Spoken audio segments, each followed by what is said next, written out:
உங்களுக்கு நேற்றிரவு போதுமான தூக்கம் கிடைத்ததா? கொஞ்சம் யோசிச்சு பாருங்க.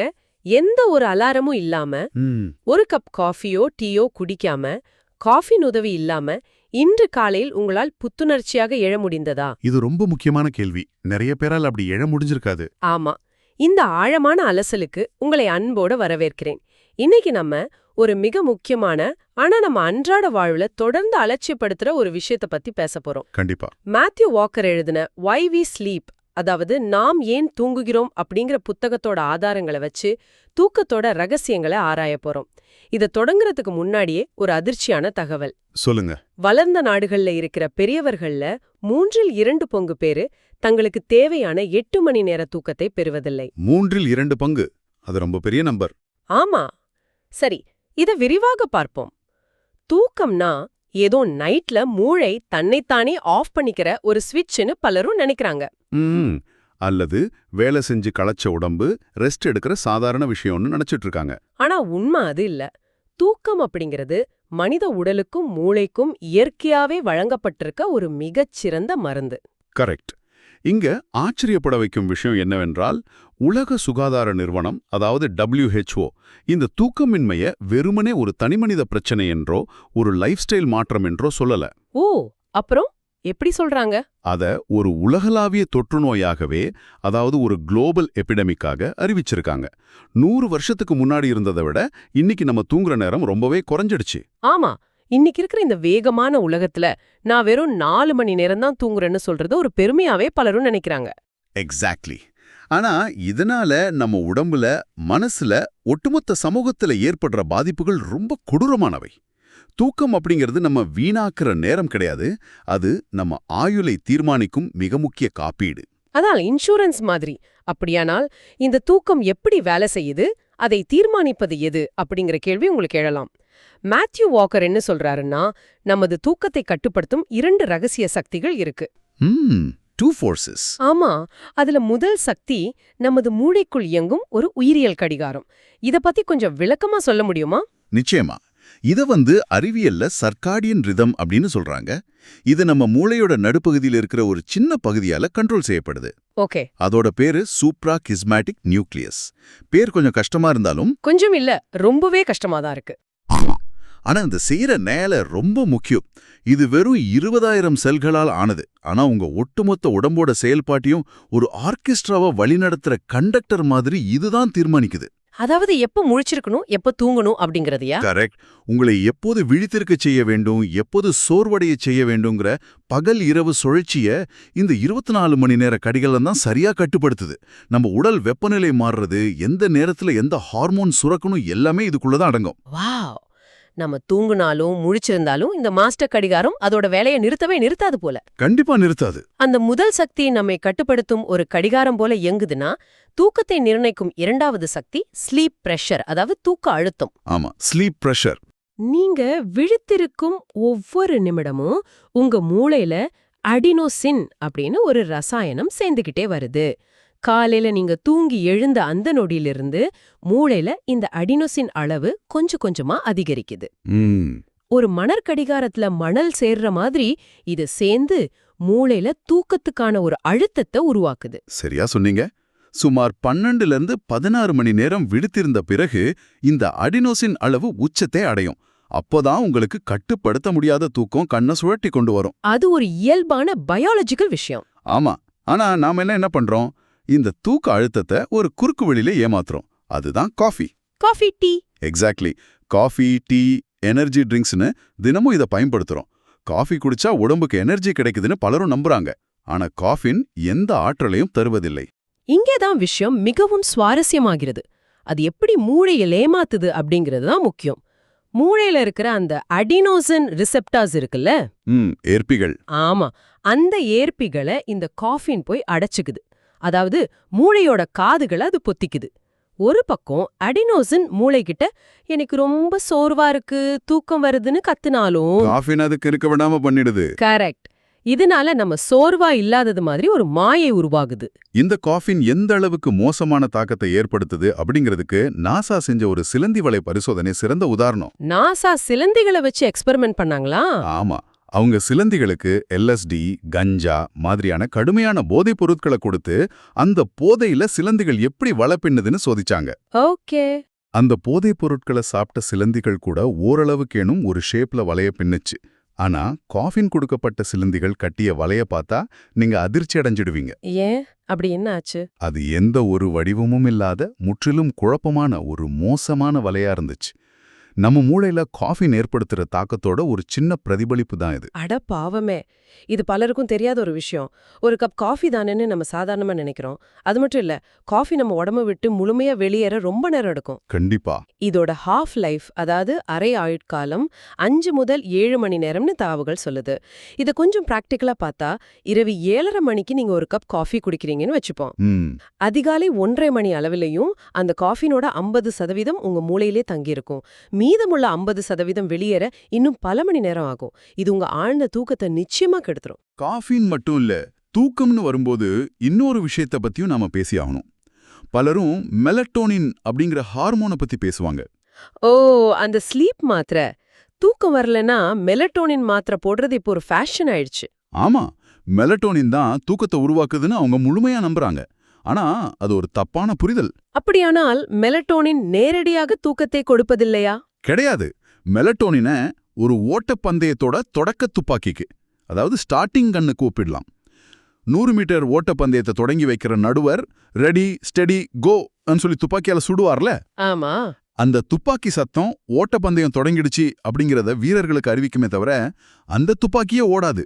அதே போலதான் மெலட்டோனினும். வாவ், சூப்பர் உதாரணம். இருட்டாகிடுச்சு, இனி தூங்குறதுக்கான நேரம் வந்துடுச்சு அப்படிங்கிறத மூளைக்கும் உடலுக்கும் அறிவிக்கிற ஒரு சிக்னல் மட்டுமே அது.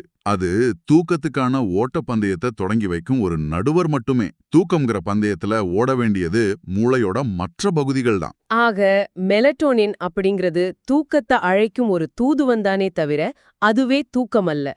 சரி, இப்போ தூக்கத்தோட சுழற்சிய பத்தி பேசலாம். Sleep cycle. ஆமா, தூங்குறதுங்கிறது இரவு முழுவதும் ஒரே சீரா நடக்கிற ஒரு விஷயம் கிடையாது. தூக்கத்துல 2 முக்கிய கட்டங்கள் மாறி மாறி வருது. ஒன்னு NREM, அதாவது NREM ஆழமான தூக்கம். மற்றொன்று REM, அதாவது REM கனவு தூக்கம்.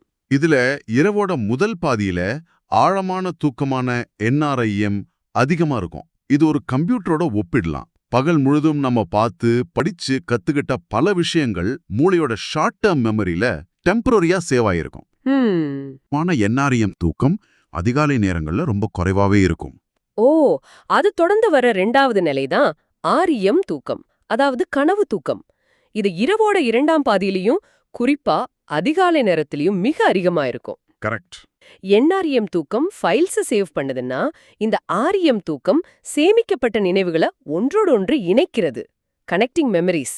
இதுதான் நம்மளோட கிரியேட்டிவிட்டி, அதாவது படைப்பாற்றலை வளர்க்குது. அது மட்டும் இல்ல, பகல்ல நாம சந்திச்ச கசப்பான எமோஷன்ஸ்க்கு ஒரு சிறப்பான தெரப்பியாவும் இது செயல்படுது. எனவே இதற்கெல்லாம் என்ன அர்த்தம்? ஒரு நபர் டெய்லி காலை 8 மணிக்கு எழும்பக்கூடியவர்னு வச்சுப்போம். அவருக்கு நிறைய வேலை இருக்குன்னு அதிகாலை 6 மணிக்கே அலாரம் வச்சு எழுந்துடுறார். அப்போ அவர் இழக்கிறது வெறும் 2 மணி நேர தூக்கத்தை மட்டும் கிடையாது. எக்ஸாக்ட்லி. அந்த அதிகாலை நேரத்துல தான் REM தூக்கம் உச்சத்துல இருக்கும். அதனால அவர் தனது ஒட்டுமொத்த கனவு தூக்கத்தோட 60 முதல் 90% அப்படியே இழக்கிறாரு. இது அவரோட மனநிலைய, உணர்ச்சிகளை கையாளும் திறனை அந்த நாள் முழுதும் கடுமையா பாதிக்கும். அதிகாலையில முழிக்கும்போது பலரும் ஏன் எரிச்சலா இருக்காங்க அப்படிங்கிறதுக்கு இதுதான் காரணம். இத மனித பரிணாம வளர்ச்சியோட, அதாவது எவல்யூஷனோட இணைச்சு பார்த்தா இன்னும் பல ஆச்சரியமான உண்மைகள் கிடைக்குது. ஆமா, குரங்குகள், சிம்பன்ஸ மாதிரி மற்ற விலங்குகளை விட மனிதர்கள் தூங்குற நேரம் குறைவுதான். ஆனா மனிதர்களுக்கு இந்த REM எனப்படும் கனவு தூக்கம் மிக மிக அதிகம். இத ஒரு பெரிய கண்ணோட்டத்தோட இணைத்து பார்த்தா அது பரிணாம வளர்ச்சியில நடந்த ஒரு மிகப்பெரிய பாய்ச்சல். மற்ற விலங்குகளுக்கு சுமார் 9% மட்டுமே REM தூக்கம் இருக்கும். ஆனா மனிதர்களுக்கு 20லிருந்து 25% வரை கனவு தூக்கம் இருக்கு. இது எப்படி சாத்தியமாச்சு?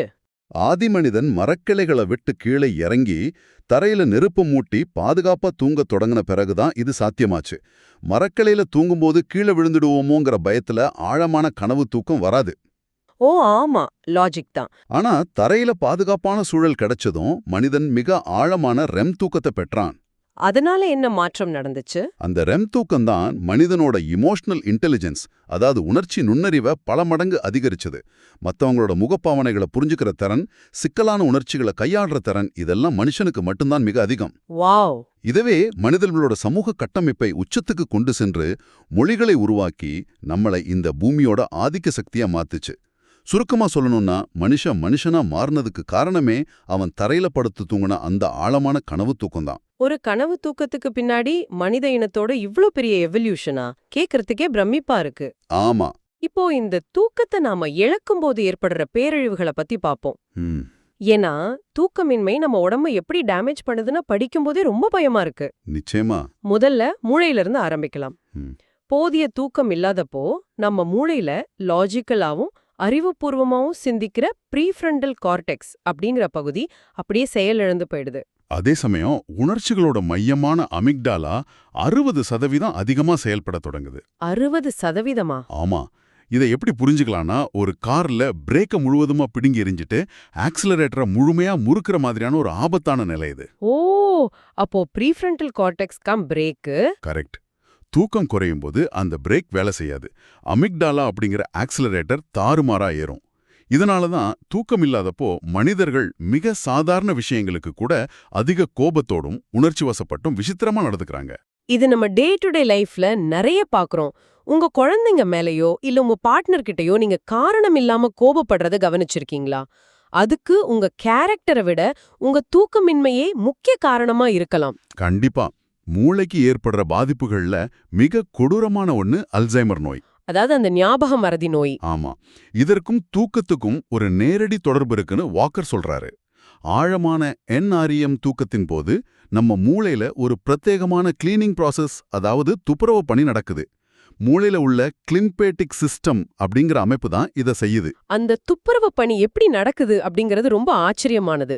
நம்ம ஆழ்ந்து தூங்கும்போது மூளையோட செல்கள் கொஞ்சம் சுருங்கி மூளை நரம்புகளுக்கிடையே உள்ள இடைவெளி பெருசாகுது. ம். அப்போ செரிப்ரோஸ்பைனல் ஃப்ளூயிட், அதாவது மூளைக்கான திரவம் உள்ளே வேகமா புகுந்து பகல் முழுவதும் மூளையில சேர்ந்த கழிவுகளை கழுவி வெளியேத்துது. நைட் நேரத்துல ஒரு சிட்டியோட ரோடுகளை தண்ணிய பீச்சி அடிச்சு கழுவி சுத்தம் செய்யற மாதிரி ஒரு ப்ராசஸ் இது. எக்ஸாக்ட்லி. இதுல ரொம்ப முக்கியமானது என்னன்னா, அல்சைமர் நோய்க்கு முக்கிய காரணமான பீட்டா அமிலாய்டு அப்படிங்கிற ஒரு நச்சு புரதத்தை இந்த ஆழமான தூக்கம்தான் கழுவி அப்புறப்படுத்துது. நீங்க சரியா தூங்கலன்னா இந்த நச்சு உங்க மூளையிலேயே நாள்தோறும் தேங்கிடும். இது அல்சைமர் நோய்க்கான அபாயத்தை பன்மடங்கு அதிகரிக்குது. ஆமா. மூளைக்கு ஏற்படுற பாதிப்புகள் ஒரு புறம்னா, ஒட்டுமொத்த உடலையும் தூக்கமின்மை எப்படி பாதிக்குதுன்னு நம்பர்ஸ்ல பார்க்கும்போது நிலைமையோட தீவிரம் புரியுது. குறிப்பா ஆண்களோட ஹார்மோன்கள்ல ஏற்படுற மாற்றம் ரொம்பவே அதிர்ச்சி அளிக்குது. ஒரு வாரம் முழுதும், அதாவது வெறும் 7 நாட்கள், ஒரு ஆண் தினமும் 5 மணி நேரம் மட்டுமே தூங்குறான்னு வச்சுப்போம். அவனோட டெஸ்டோஸ்டெரோன் அளவு எந்த அளவுக்கு குறையும் தெரியுமா? எவ்வளவு?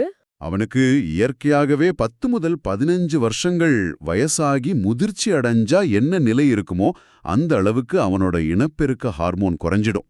தூக்கமின்மை அப்படிங்கிறது ஒரு மனிதனை மிக வேகமா வயதாக்குது. இதைவிட கொடுமை நோய் எதிர்ப்பு சக்தியில ஏற்படுற சரிவு. நம்ம உடம்புல கேன்சர் செல்களை கண்டுபிடிச்சு அழிக்கிறதுக்காகவே இயற்கையா அமைஞ்ச நேச்சுரல் கில்லர் செல்ஸ் அப்படின்னு ஒரு பாதுகாப்பு படை இருக்கு. ஆமா, நேச்சுரல் கில்லர் செல்ஸ். நீங்க தொடர்ந்து பல நாட்கள் தூங்காம இருக்க வேண்டியதில்ல. ஒரே ஒரு நாள் வெறும் 4 மணி நேரம் மட்டுமே நீங்க தூங்குனா உங்க உடம்புல இருக்கிற இந்த புற்றுநோயை எதிர்க்கிற செல்கள் 70% அழிஞ்சுடுது. 70%? ஆமா. எலிகள்ல நடந்த ஒரு எக்ஸ்பெரிமெண்ட்ல தூக்கம் இல்லாத எலிகளுக்கு புற்றுநோய் கட்டிகள் 200% வேகமா வளர்ந்தது கண்டுபிடிக்கப்பட்டிருக்கு. ரொம்ப ஷாக்கிங்கா இருக்கு. அடுத்ததா பசி மற்றும் உடல் பருமனுக்கும் தூக்கத்துக்கும் உள்ள நேரடி தொடர்பு பத்தி பாப்போம். நிறைய பேர் ஜிம்முக்கு போறாங்க, டயட் இருக்காங்க, ஆனா வெயிட் குறைக்க முடியலன்னு ஃபீல் பண்ணுவாங்க. அவங்க தங்களுடைய தூக்கத்தை கவனிக்கிறதே இல்ல. கரெக்ட். தூக்கம் குறைஞ்சா உடலோட பசியை கட்டுப்படுத்துற லெப்டின் அப்படிங்கிற ஹார்மோன் குறைஞ்சிடும். அதாவது போதும், சாப்பிட்டது போதும்னு மூளைக்கு சொல்ற சிக்னல் அது. அதே சமயம் பசியை தூண்டுற கிரிலின் அப்படிங்கிற ஹார்மோன் அதிகரிச்சிடும். ஓ, இதனாலதான் வயிறு முட்டை சாப்பிட்ட பிறகும் திரும்பவும் ஏதாவது ஸ்நாக்ஸ் சாப்பிடணும்னு ஆசை தூக்கம் இல்லாதவங்களுக்கு அதிகமா வருது. ஆமா, உடல் நிறைஞ்சிருந்தாலும் உடல் பசியால தவிப்பதா உங்க மூளை ஒரு கெமிக்கல் மாற்றத்தால ஏமாற்றப்படுது. சராசரியா போதிய தூக்கம் இல்லாத ஒருத்தர் ஒரு நாள்ல கூடுதலா 300க்கும் மேற்பட்ட கேலரிகளை சாப்பிடுறாங்கன்னு ரிசர்ச் சொல்லுது. இது ஒபெசிட்டிக்கும் அதோட தொடர்ச்சியா வர டைப் 2 டயபெட்டிஸ்க்கும் ஒரு நேரடி காரணமா அமையுது. இதுவரை நாம பேசுனது தனிமனித பிரச்சனைகள். ஆனா தூக்கமின்மை ஒட்டுமொத்த சமூகத்தையும் பாதிக்கும் ஒரு பேரழிவு. ஒரு சின்ன தூக்க இழப்பு எவ்வளவு பெரிய பாதிப்பை ஏற்படுத்தும் அப்படிங்கிறதுக்கு டேலைட் சேவிங்ஸ் டைம் எனப்படும் பகல் நேர சேமிப்பு முறை ஒரு சிறந்த சான்று. ஆமா, மேலே நாடுகள்ல ஸ்ப்ரிங் சீசன் தொடக்கத்துல கடிகாரத்தை 1 மணி நேரம் முன்னாடி வைப்பாங்க. இதனால உலகத்துல இருக்கிற பல மில்லியன் மக்கள் வருஷத்துக்கு ஒரு நாள் தங்கள் தூக்கத்துல கட்டாயமா 1 மணி நேரத்தை இழக்கறாங்க.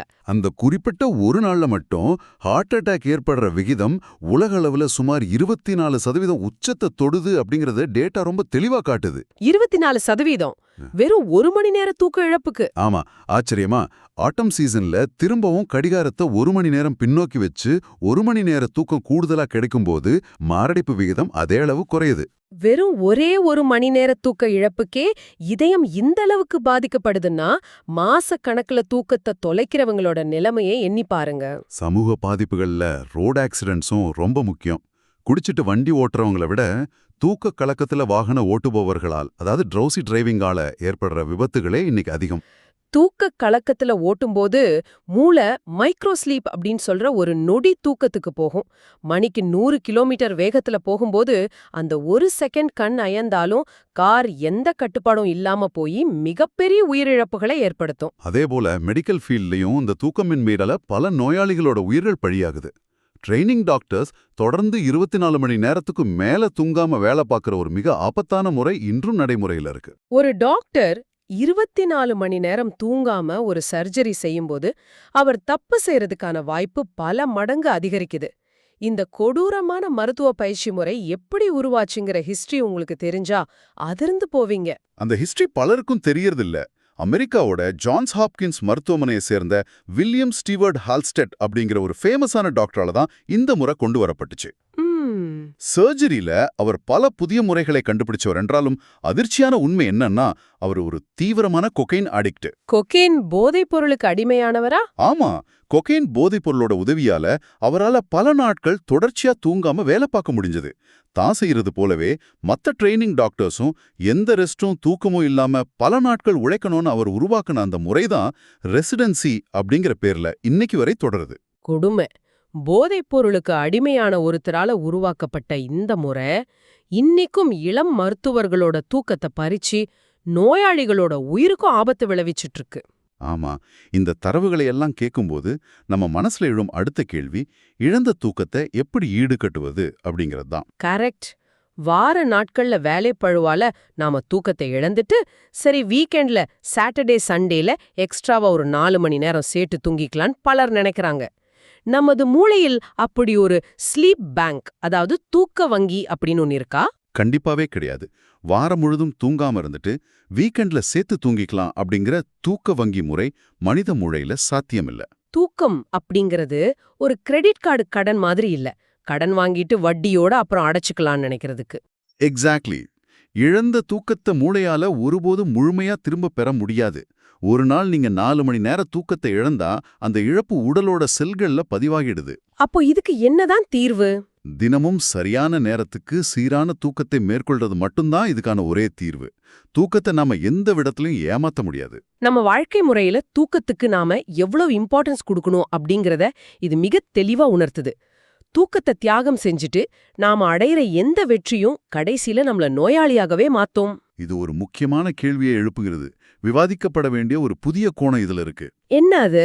சில ஆய்வுகள்ல தூக்கத்தை பத்தி ஒரு விசித்திரமான வரைபடத்தை காட்டுவாங்க. அத ஜே ஷேப்டு மார்டாலிட்டி கர்வ் அப்படின்னு சொல்லுவாங்க. அதாவது 7 முதல் 8 மணி நேரம் தூங்குறவங்களுக்கு இறப்பு விகிதம் மிக குறைவு.